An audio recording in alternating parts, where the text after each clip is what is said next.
Hello, my name is Tomas, and today I'm going to be giving a presentation on the game Overwatch, a competitive first-person shooter which focuses on communication and teamwork. Today I'm going to be discussing how consistent practice and gameplay study can have an effect on a player's overall skill based on my own gameplay throughout the past few months. So first I'd like to discuss the different sources I used during the research portion of my project, such as the Overwatch King's Competitive Overwatch Bible, which has a lot of good information on equipment to use, how to optimize that equipment, as well as some basic things such as finding your role in Overwatch, which I found personally that a core DPS is where I fit the best due to the fact that I am an aggressive player, and that this is just the role that I generally gravitate towards due to the games I have played in the past are generally fast-paced first-person shooters. So that's just where I fall in place, basically. The website also does give some pointers for people if they aren't quite sure which role they want to play, which would be best suited for them, and the website has resources for that as well. Another thing he discusses is mindset, and that's really the best way to improve through the game, is if you keep a cool and calm attitude throughout the game and make sure that you're actually learning from each experience, each thing that gets you angry, you're actually gonna become better as a player instead of just getting angry over everything that happens. Another thing is you gotta learn to take your losses in the game. You have to learn that if you lose, it's for a reason and not just to blame your team every time. To actually look at what you did, to see what you did wrong, and just improve off that.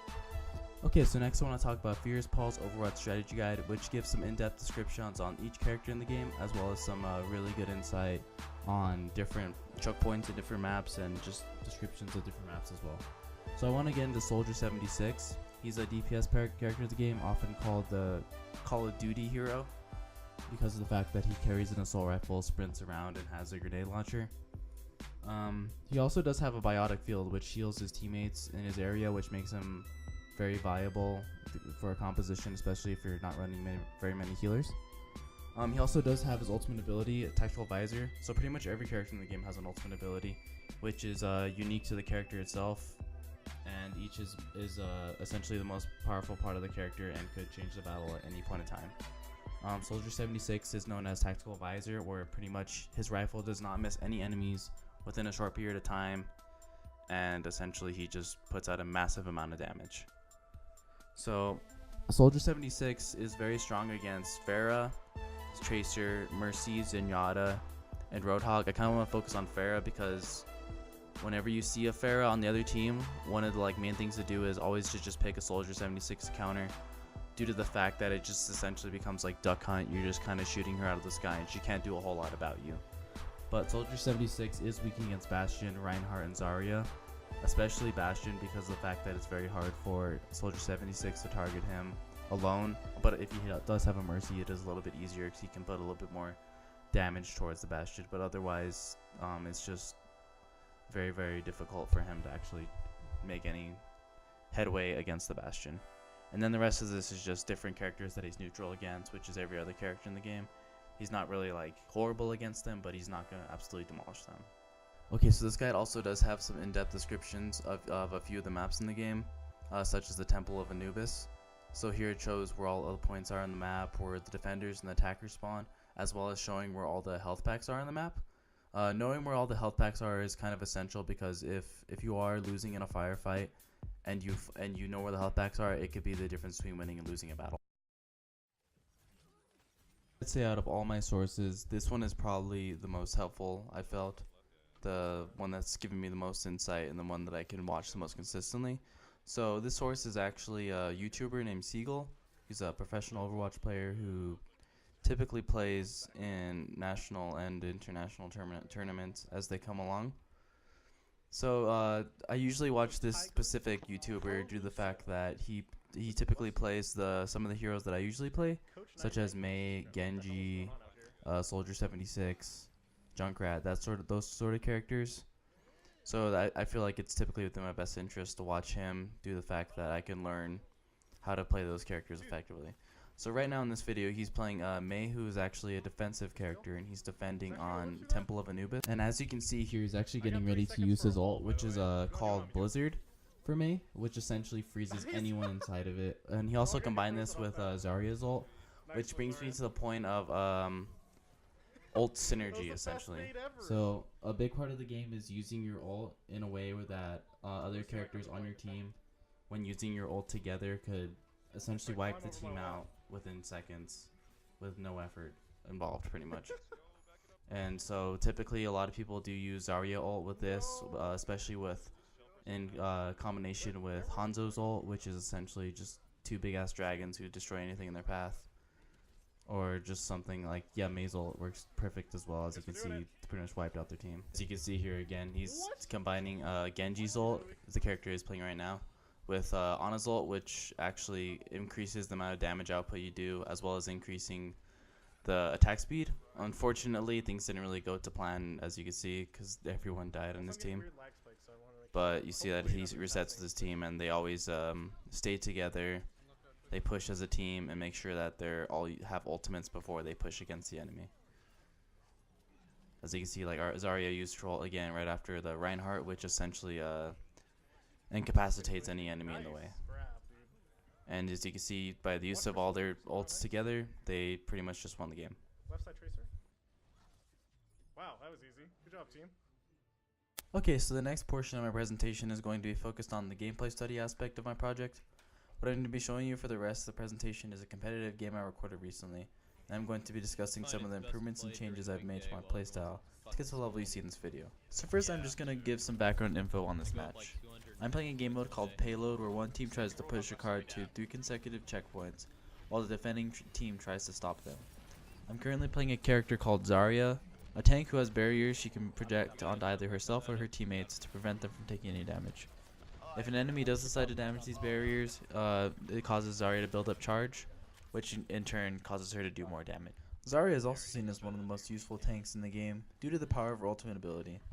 Her ultimate is called Graviton Surge, and when used, it pulls all the enemies in a certain area into a super dense black hole, leaving them mobile and vulnerable.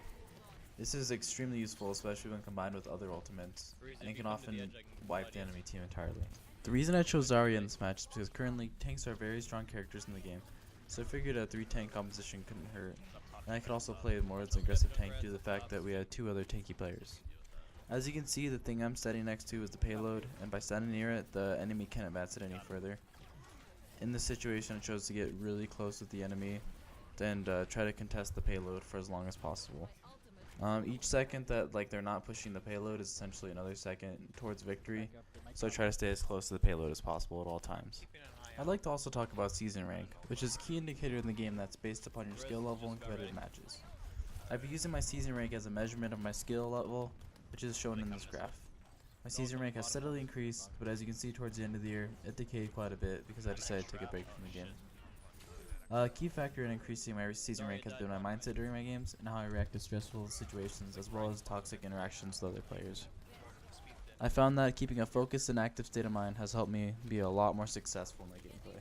Another aspect of improvement that I've experienced is the adaptation of other roles besides offensive characters, and using those characters to meet my playstyle.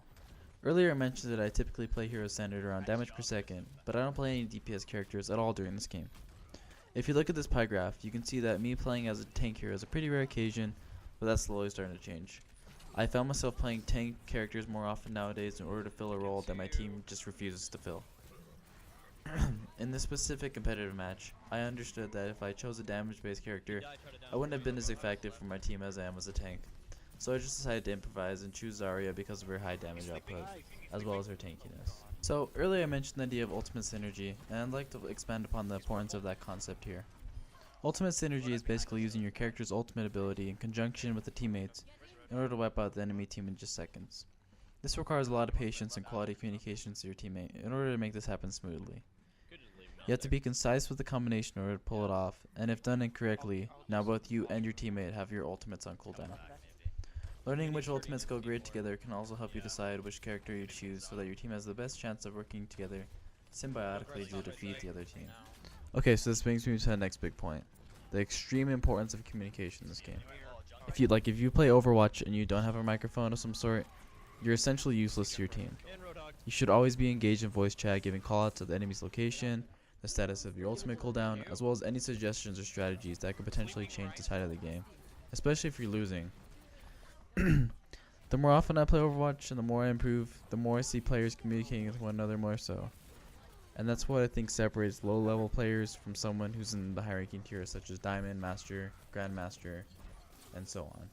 So, I'd like to demonstrate the importance of communication by just having everyone listen to in-game comms for about 30 seconds or so you can get an idea of how it could really change the outcome of a battle. I'm moving up to higher viewpoint. We got soldier top sounds.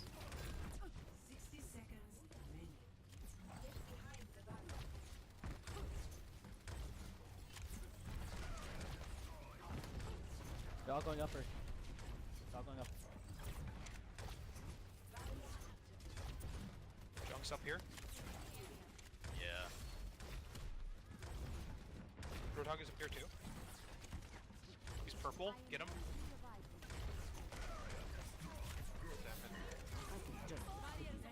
This soldier, I guess. Soldiers up top.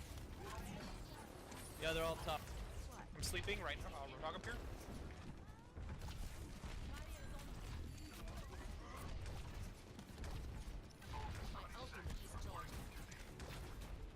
Who wants nano? I'll give it to Orisa probably. I I'll have boost your soldier if damage. you want me to give it to me. So as you heard, there was a lot of callouts in any positions, callouts on what each team was doing, and just a lot of effective communication altogether. This is the factor that's changed everything for skill level, and this is the skill that if I continue to develop, I can hope to reach the rank of Masters in no time at all.